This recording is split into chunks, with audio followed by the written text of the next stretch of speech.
Well, hello ladies and gentlemen, and welcome to Rider Ramblings. Didn't think I'd make that. Not going to make this one because of the traffic. Never mind. It's unpleasant. It's not actually raining at the moment, but it's unpleasant. I had a comment from one of my videos, my last video about staying dry in the rain, about the glasses fogging up, and you might be able to see that my mirrors have fogged up this morning. I wonder what's going on here. This looks interesting. So I thought, although I responded to that, I thought I would discuss what I do to stop my glasses from fogging up.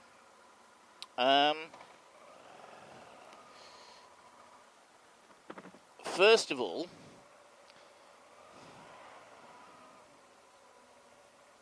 fog or mist or whatever, condensation needs somewhere to start. It needs somewhere to start. And that's usually an imperfection, a piece of dust, something on the surface of wherever it's going to condense. So the cleaner you can make it, the better it is.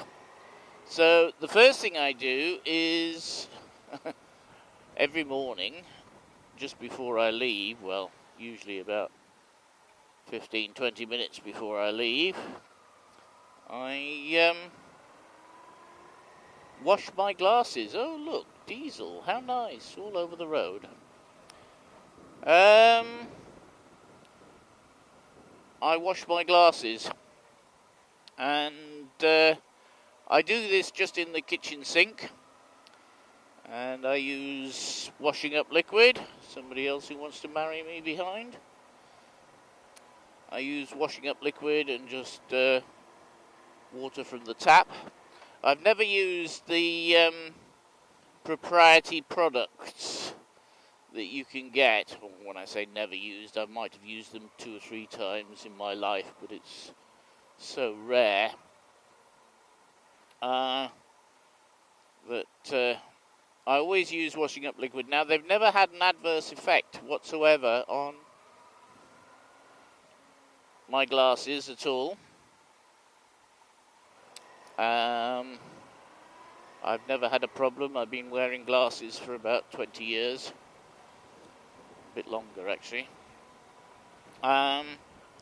So, and although I've gone through numerous pairs because of prescription changes and that sort of thing,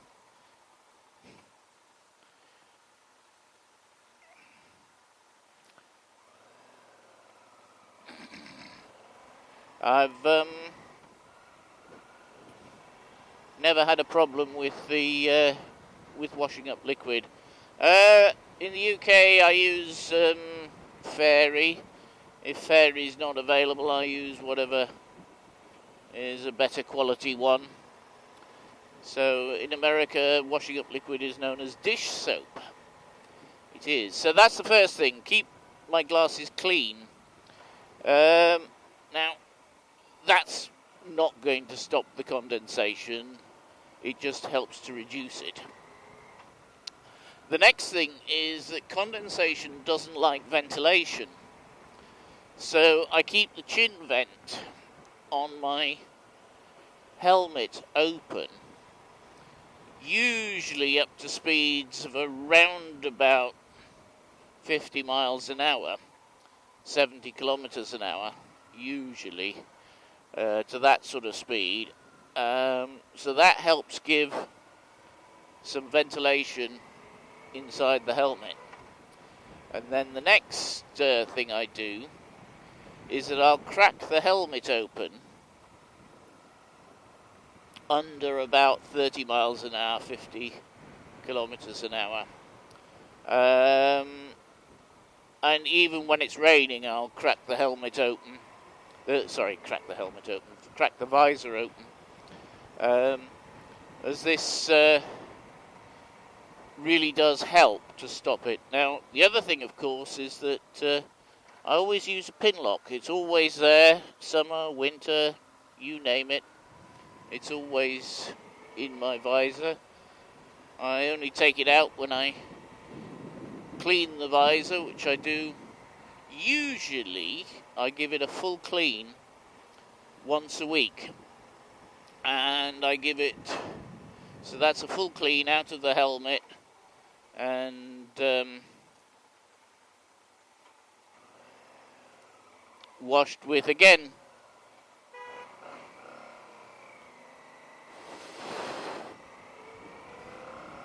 somebody doesn't know which lane to be in. So again, washed with washing up liquid, and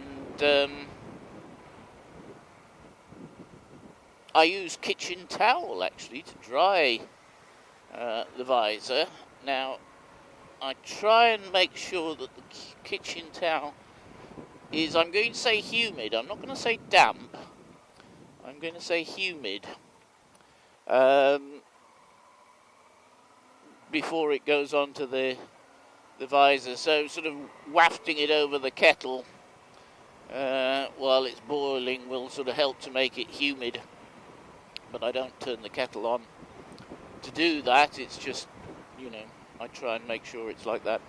And that will help to keep your visor nice and clean. Now, every morning before I leave, thank you, Mr. Mercedes, thank you. Before I leave, I use Motel's visor and helmet clean on the visor and on the helmet, actually. And I do that every morning before I leave. Now, that's only on the exterior of the helmet and the visor. I don't do the interior of anything with that. It's just on the exterior. And that helps to keep, as I say, everything nice and clean. So those are the main things that I do. As I say, the important ones are cracking the visor open. There's oil all over the road again. Slightly when I'm under about 30 miles an hour. Now that's probably the most important one. And keeping the chin vent open under about 50 miles an hour. You can probably, I don't know if you can see, but the visor on the helmet is not actually closed at the moment. It is actually open more than just a crack this morning, because it is a bit humid this morning, to say the least. So yes, that's so those are the tricks. Now, I used to use a washing up liquid spread on the visor and left to dry and then polished off, and I have been known to use potato juice before we introduced pin locks and that type of thing, but since the introduction of pin lock, I don't have a problem. And I don't change my visor or pin lock as often as I should. I do change them, but not as people sort of think they should. And I think the reason is it's not necessarily because I clean the visor, at least once a day, and sometimes it's 2 or 3 times a day. So I will do that very it's a frequent clean, and I think that's what saves my visor, to tell you the truth. The fact that I do clean it frequently. I carry a bottle of water in the top box, and I carry kitchen towel with me, and I use that when there are lots of bugs. Wet the kitchen towel down and just lay it on the visor to soften the bugs, so that they can be wiped off without scratch. Ooh, this is new. Sorry. Looks like we're going to have barriers and all sorts to negotiate, which is not good. No CO2 this morning, or whatever it is from Air Liquid. We don't seem to have a... So that's what I tend to do. I keep it clean, I keep it ventilated. And by doing that, my glasses don't steam up. I mean, the other thing which I have is my glasses, the lenses aren't big. They don't touch my cheeks, for example, as you can get with some of the larger glasses. There's sufficient room for air to flow underneath the lenses. So, as I say, airflow is important.